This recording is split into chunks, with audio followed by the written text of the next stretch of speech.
SQL practical class নিয়ে একটু আলোচনা করব। যেহেতু থিওরিটিক্যাল ক্লাস নেওয়া হচ্ছে যে অ্যাকচুয়ালি এসকিউএল কিভাবে কাজ করে সেটা সম্পর্কে আমরা জানবো, প্র্যাকটিক্যালি দেখব, তাহলে আমাদের বিষয়টা সহজ হবে। তাহলে একটু খেয়াল করো যে এসকিউএল প্র্যাকটিক্যাল ক্লাস, তো এসকিউএল এর পূর্ণরূপ হচ্ছে স্ট্রাকচার্ড কোয়েরি ল্যাঙ্গুয়েজ। অর্থাৎ আমরা সি প্রোগ্রামিং যেমন করেছি, বিভিন্ন সফটওয়্যার বা বিভিন্ন গেম এগুলো বানানোর জন্য সি প্রোগ্রামিং তৈরি করা হয়েছে, তেমনি আমাদের ডেটাবেজের জন্য একটা ল্যাঙ্গুয়েজ আছে, সেটা এসকিউএল, অর্থাৎ সব স্ট্রাকচার্ড কোয়েরি ল্যাঙ্গুয়েজ। এই ল্যাঙ্গুয়েজের কাজ কি, যে বিভিন্ন হাজার হাজার ডেটাবেস থেকে স্পেসিফিক একজন পার্সনের বা স্পেসিফিক একটা এলাকার বা স্পেসিফিক একটা প্রতিষ্ঠানের আমরা ডেটা চাচ্ছি বা ইনফরমেশন চাচ্ছি, দেন ওই ইনফরমেশনটা জানার জন্য যে প্রোগ্রামিং ল্যাঙ্গুয়েজটা আমরা ব্যবহার করব সেটার নাম হচ্ছে স্ট্রাকচার্ড কোয়েরি ল্যাঙ্গুয়েজ। তো কিভাবে, এখানে দুই ধরনের কমান্ড ইউজ করা হয়। অনেক কমান্ড হচ্ছে ইন্টারমিডিয়েট, আমরা দুই ধরনের কমান্ড জানবো, একটা হচ্ছে ডিডিএল আর একটা হচ্ছে ডিএমএল। ঠিক আছে, এটা হচ্ছে ডিএমএল আর একটা হচ্ছে ডিডিএল। তো ডিডিএল এর ভিতর কি কি কমান্ড আছে এগুলো জানবো। এটা জানার পরে আমরা প্র্যাকটিক্যালি যাবো যে এগুলো অ্যাকচুয়ালি কি করে, এই কিওয়ার্ডগুলো সম্পর্কে জানতে হবে যে এই কমান্ডগুলোর অ্যাকচুয়াল কাজ কি। যেমন ডিডিএল পূর্ণরূপ হচ্ছে ডেটা ম্যানিপুলেশন ল্যাঙ্গুয়েজ। ডিডিএল এর পূর্ণরূপ হচ্ছে ডেটা ম্যানিপুলেশন, ডিডিএল এর পূর্ণরূপ হচ্ছে ডেটা ডেফিনেশন ল্যাঙ্গুয়েজ, অর্থাৎ ডেটা ডেফিনেশন ল্যাঙ্গুয়েজ। আর আর ডিএমএল এর পূর্ণরূপ হচ্ছে ডেটা ম্যানিপুলেশন ম্যানিপুলেশন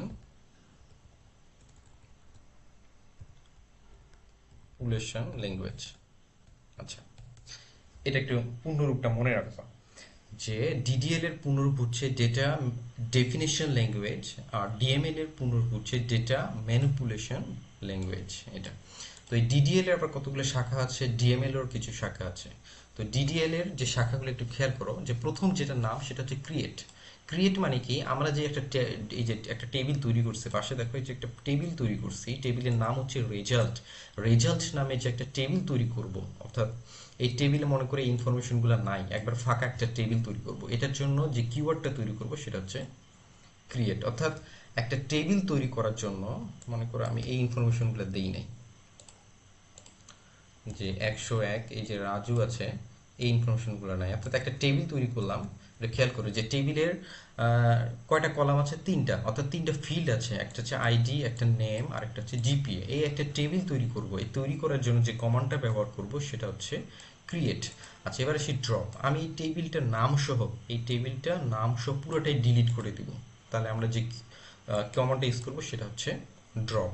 আচ্ছা, এবার ট্রানকেটটা আসে। ট্রানকেটটা হচ্ছে কি, আমি একটা টেবিলে একটা রেকর্ড, মনে করি একটা রেকর্ড আছে 101, নাম দিলাম যে রাজু, জিপিএ 5 বা 4.60 দিলাম।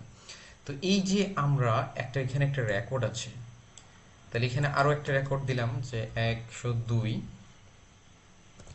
রানা, এখানে দিলাম যে 4.90, এই যে রেকর্ড। তাহলে খেয়াল করো, যদি আমরা ট্রানকেট ইউজ করি তাহলে খেয়াল করবা টেবিলের এই যে রেকর্ডগুলো আছে, নামটা বাদ দিয়ে এই রেকর্ডগুলো সবগুলো ডিলিট হয়ে যাবে।